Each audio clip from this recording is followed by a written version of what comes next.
Hi guys, and welcome to another video from Stupid as the Norm, the channel where we demonstrate how to become a millionaire in 10 years whilst earning only minimum wage. And in this video I want to explain to you how it is you can create your own future. But before we jump into the video, just a reminder, if you want to join our subscription site, the 10% Club, and you want some of the UK's top financial experts to project manage your own route to wealth, then click on the link below to watch a short video. There's a passage from Proverbs in the Old Testament that goes, "Where there is no vision, the people perish." Now, I'm not much of a believer, but there's some, wise shit in there, and that's a piece of it because that's absolutely true. If you don't have a vision for your own life or some sort of purpose to get up in the morning, then all you're doing is killing time until death arrives.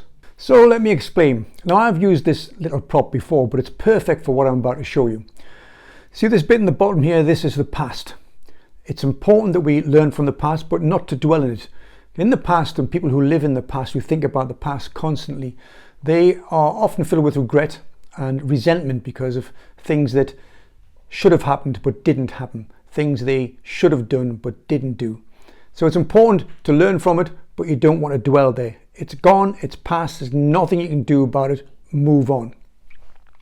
Now up here, that's the future, and we don't know how much is in the future. It's definitely finite, and as much that none of us know how much sand we have that's left in the future.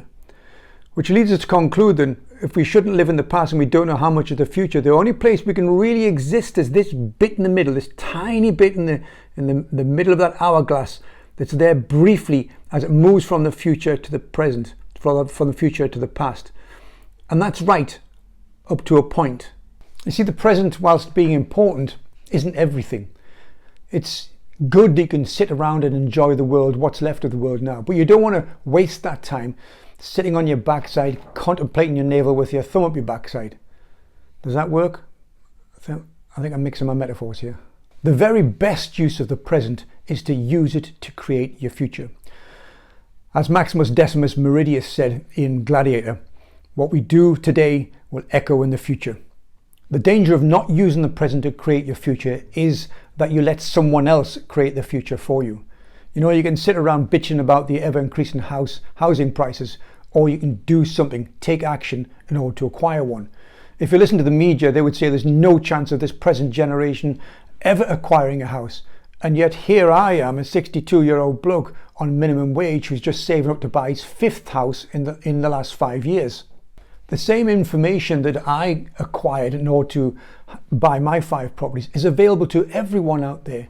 But so many people waste their time, waste the present, sitting watching mind-numbing rubbish on the television instead of doing some research on YouTube and finding out how me and other people like me achieve what we achieved, and so that they too can replicate what we did and acquire the same houses and the same wealth in the same way. By changing your behavior in the present, you change your future. You might need to just change your belief. A lot of people are stuck with bad beliefs that stop them from taking action.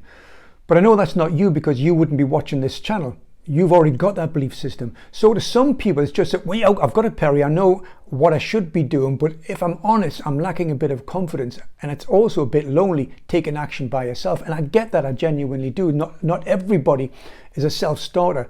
But you don't have to do this by yourself. Maybe you've got a friend, a partner, a relative who shares your ambitions and is happy to take steps with you in the present to change both of your futures. If you haven't got that friend or relative, but you want to get involved in property and don't want to do it by yourself, or at least want some help from someone local, then just Google property clubs in your local area. They're all over the country, and they're a massive source of information. They'll be populated by people who are just like you, or maybe 2 or 3 steps ahead of you. And what my experience is those that are 2 or 3 steps ahead of you are more than willing to help you for nothing to lift you up the ladder to where they are. It's the major reason I set up my own 10% club. There's links in the description below, because I knew that I can't be everywhere walking with everyone, but at least we can get everyone together in the same place at the same time. It won't feel so lonely, and we can share our own experience and our knowledge to help everybody within the club to become wealthy. Anyway, back to the future, Perry. You ignore the future at your peril. The future is coming at you. It's coming at you like a train, but you can design it, or you can have someone design it for you. Which would you rather? So decide today what it is you want your future to look like, and then design a plan to achieve it and take action. Don't be stupid and don't be normal, guys.